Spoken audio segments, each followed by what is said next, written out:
All right, good morning. Good morning. It's Thursday morning. I don't know what day you're listening to this in. If you are, it's been fun seeing certain people jump on. If you have a comment or a thought or a criticism, you can throw it in the comments, see what happens.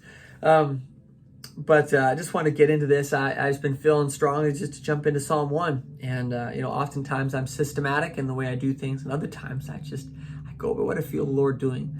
I believe he's always speaking to me. I believe he's speaking to you all the time. And the real question is, do we have eyes to see and ears to hear? He is the Word. He is the one that created the very thought system that's in your mind. He has direct access to you day and night. And his thoughts of you outnumber the sands on the seashore. So he is always thinking to you, about you, and for you. He has good plans for you today. And so this is a great day. That's a great way to start today. Lord, I know the plans you have for me to prosper me, to give me a hope and a future. So today is a day filled with hope, filled with a future for you. That's a good word. For Psalm 1, how blessed or happy is the man who does not walk in the counsel of the wicked, nor stand in the path of the sinners, nor sit in the seat of scoffers. But his delight, his joy, his excitement, his passion, his depression-killing mindset, his delight is in the law of the Lord. It's in the ways of God. It's in who he is. It's in his goodness, his kindness, his mercy, his grace, his healing, his deliverance. This is where the mind of the Lord goes. This is where the mind of this person is going to. Delights in the law of the Lord and in his law. And in his law he meditates, thinks, ponders, ruminates, drifts off and stares at. He meditates day and night. He wakes up, he goes to bed, he goes to work, he comes home from work, and he's thinking about the goodness of the Lord.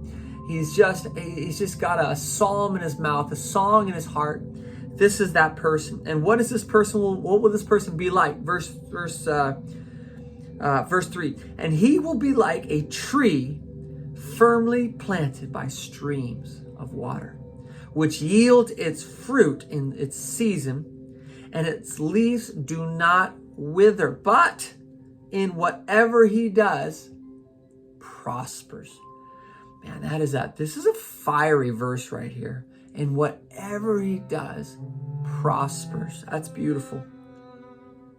That's beautiful. I'm going to read that again.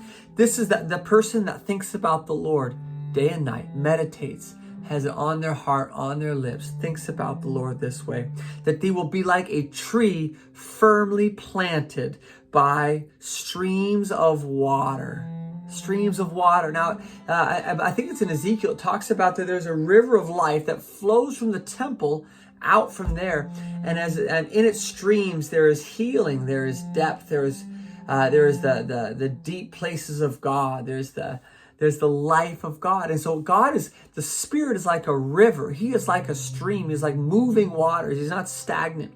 And so the person that meditates and delights himself in the law of the Lord, meditates on the Lord day and night, it will be like a tree planted firmly.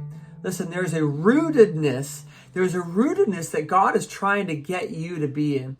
Many times, whether you're in the Spirit or out of the Spirit, whether you're a non-Spirit Christian or you're a Spirit-drenched Christian, there is a need for us to be Spirit-filled, but also deeply rooted. And actually being Spirit-filled doesn't mean you're not deeply rooted, but there's this thing of like, oh, you're just a windy person blown by the Spirit everywhere. You don't actually have any roots. And what I found is that there's some people that are so focused on being formationally driven, being rooted, that they don't pay attention to the beautiful move of the Spirit. And there's other people that are so spiritually minded and Spirit-filled minded that they just want to float around wherever the Spirit goes. And that's not a bad thing. The problem is those people oftentimes have never taken the time to get their roots deep. And both will actually cause you to crumble. They'll cause you to crumble. Either you'll get rooted without the Spirit and you'll dry up, or you'll get all the Spirit without roots and you'll blow up, right? You ever heard that? But this is beautiful. It says, listen, if you just delight yourself This is simple. If you delight yourself in the Lord, delight yourself in Jesus. If you delight and you just focus on him, think about him, meditate on him, think about what would Jesus be thinking about right now? What did Jesus do?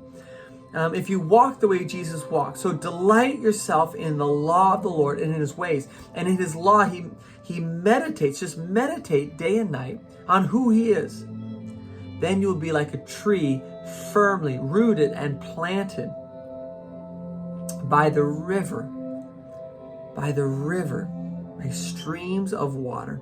And if you become this person that just thinks about him, you don't have to worry about success. You don't have to worry about making money. You don't have to worry about what job you're going to have, how your family's going to turn out, whether you're a good parent, a bad parent, a good son, a bad son. Just delight yourself in him.